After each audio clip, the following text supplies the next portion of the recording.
کیا ہو سکتا ہے؟ افشاں نے پوچھا، کیونکہ افشاں بے حد پریشان تھی۔ افشاں کا ہمزاد قید ہو چکا تھا۔ اب بہار جان کے ہمزاد نے کہا، یہ ہو سکتا ہے کہ اگر میں جا کر تمہارے ہمزاد کے ساتھ مل جاؤں، یعنی ہم دونوں ایک ہو جائیں، تو پھر کوئی بھی طاقت، چاہے وہ کتنی ہی طاقتور عمل کیوں نہ ہو، ہمارا مقابلہ نہیں کر سکے گا۔ میں اپنی جگہ بے پناہ طاقت رکھتا ہوں، اور پھر تمہارا ہمزاد اس کی بھی بے پناہ طاقت ہے۔ تو اول خان کا استاد چاہے کتنا بھی طاقتور عمل کیوں نہ ہو، مگر جب ہم دونوں ایک جگہ اکٹھے ہو جائیں گے اور اپنی طاقت ایک جگہ جمع کر لیں گے، تو وہ کسی بھی شکل میں ہم دونوں کا مقابلہ نہیں کر سکے گا۔ اس کے بعد ہم لوگ بڑی آسانی سے طالب خان کو، دلاور خان کو، طالب خان کے بچوں کو جب چاہیں گے ہلاک کر سکیں گے، اور ہم اول خان کے استاد کو بھی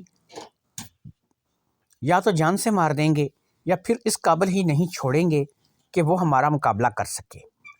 اس لیے مجھے جا کر تمہارے ہمزاد کے ساتھ ملنا ہوگا، اور پھر جیسے ہی ہم دونوں مل کر ایک ہو جائیں گے، کوئی بھی عامل ہماری طاقت کا مقابلہ نہیں کر سکے گا۔ افشاں نے کہا، مگر ایسا نہ ہو کہ تم وہاں پر جاؤ اور وہاں پر جا کر تم بھی پھنس جاؤ۔ اب بہار جان کے ہمزاد نے افشاں سے کہا، ایسا نہیں ہوگا، تم فکر مت کرو، ایسا کچھ بھی نہیں ہوگا۔ تم شیشے کی مدد سے دیکھتی رہو۔ یاد رکھو، اول خان کا استاد جب کبھی بھی ناپاکی کی حالت میں ہوگا، میرے لیے بہترین وقت ہوگا کہ میں تمہارے ہمزاد کو آزاد کروا کے اور پھر اس کے ساتھ مل جاؤں۔ اول خان کا استاد اپنی کسی نہ کسی حاجت کے لیے واش روم تو جائے گا، بس یہی بہترین وقت ہوگا مجھے وہاں پہنچ کر تمہارے ہمزاد کو آزاد کروانے کا۔ تم یہاں شیشے میں دیکھتی رہنا اور مجھے بتاؤ، مجھے وہاں پر پہنچنے میں صرف چند سیکنڈ سے زیادہ نہیں لگے گا۔ اس لیے جیسے ہی وہ واش روم جائے گا، میرا کام شروع ہو جائے گا۔ اب افشاں شیشے میں دیکھنے لگی۔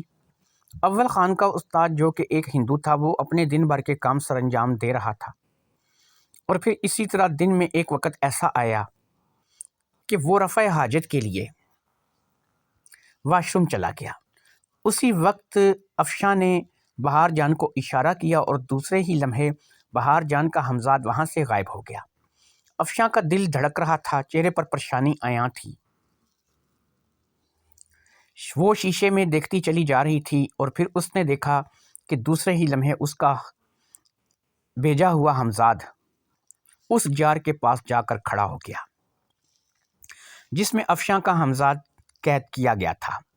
بہار جان کے ہمزاد نے اس جار کا ڈھکن ہٹا دیا۔ جیسے ہی ڈھکن ہٹا، وہ دھواں جار سے باہر آ گیا۔ افشاں نے دیکھا دوسرے ہی لمحے اس کا ہمزاد اور بہار جان کا ہمزاد آمنے سامنے کھڑے تھے۔ افشاں نے اپنے ہمزاد کو اور بہار جان کے ہمزاد کو فوری طور پر واپس آنے کے لیے کہا۔ دوسرے ہی لمحے وہ دونوں ہمزاد جزیرے پر افشاں کے پاس موجود تھے۔ اب افشاں نے کہا، اگر ہمیں اول خان کے استاد کا مقابلہ کرنا ہے تو تم دونوں کو اپنی طاقت ایک جگہ اکٹھی کرنی ہوگی۔ اس لیے میں تم دونوں کو حکم دیتی ہوں کہ بہار جان کا ہمزاد میرے ہمزاد میں سما جائے، اور اپنی تمام طاقت کو وہ میرے ہمزاد کے اندر منتقل کر دے۔ دونوں ہمزاد نے افشاں کی بات سنی اور ہاں میں سر ہلایا، اور اس بات کے لیے راضی ہو گئے اور کہا، ٹھیک ہے۔ اب بہار جان کے ہمزاد دھواں بن کر افشاں کے ہمزاد میں سمانے لگا، اور پھر چند ہی سیکنڈ میں بہار جان کا ہمزاد افشاں کے ہمزاد میں پوری طرح سما گیا۔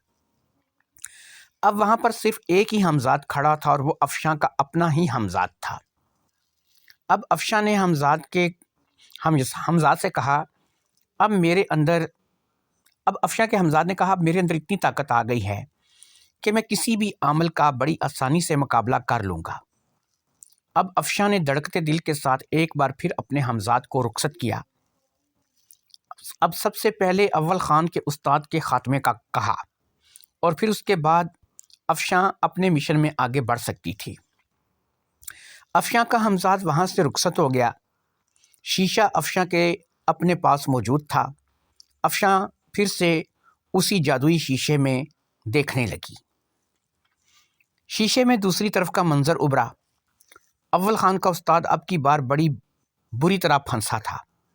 اس کا کوئی بھی عمل اس کے کام نہ آیا اور افشاں کے ہمزاد نے اس کا بھی وہی حشر کیا جو اس سے پہلے وہ دوسروں کا کر چکے تھے۔ کیونکہ بہار جان کا ہمزاد افشاں کے ہمزاد کے اندر طواف تھا تو اس نے ہمزاد کو مارنے کا طریقہ بتا دیا تھا کہ دشمن کو کیسے ٹھکانے لگایا جاتا ہے۔ چند ہی سیکنڈ میں دونوں ہمزاد دوبارہ جزیرے پر موجود تھے۔ اول خان کے استاد کا خاتمہ ہو چکا تھا۔